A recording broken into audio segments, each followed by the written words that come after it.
Hi, I'm Benovator, and I'm going to be reviewing a product called the Acer S1920h1080 Black.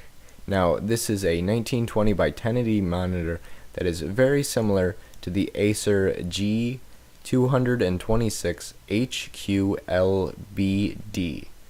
Now, both of these monitors appear to be almost exactly the same.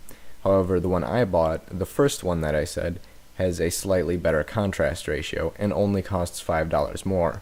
So I'm willing to pay only literally $5 more for a slightly better monitor.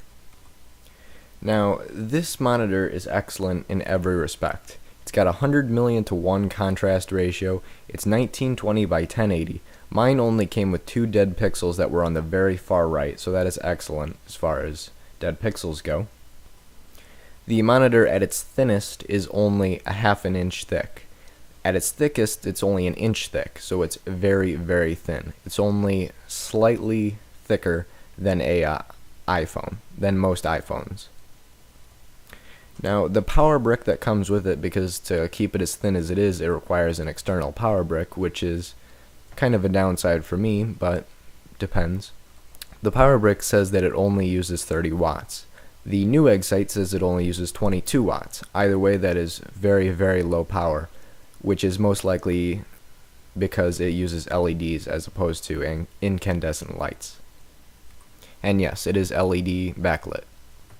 Now, for gaming, it's also good because it only has it's got a refresh rate of 60 Hz, which is standard, and it's got a delay of 5 milliseconds, which is pretty low as far as monitors go, so long as it's below 10 milliseconds.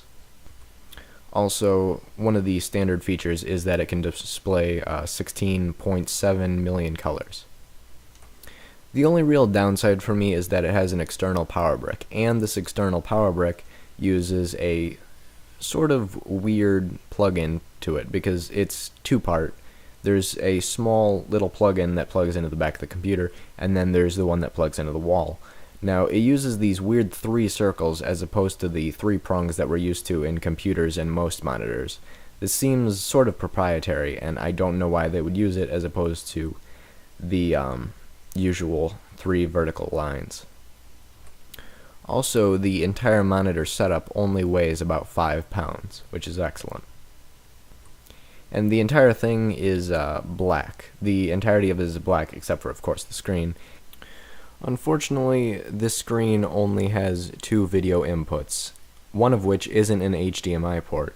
It has VGA and DVI ports, but not an HDMI, which is strange because it's a modern monitor, and most modern monitors do have a HDMI input, but this one doesn't. So just keep that in mind if your video card doesn't have a VGA or DVI output, but most do. So the overall quality of it is excellent. Only 2 dead pixels on the far right. It's an inch thick on its thickest. It only weighs 4.5 pounds. Is 1920 by 1080. Has a refresh rate of 60 Hz and a delay of only 5 milliseconds, and is only about $115. So overall, I believe it's excellent, and I would recommend it to anyone. Peace.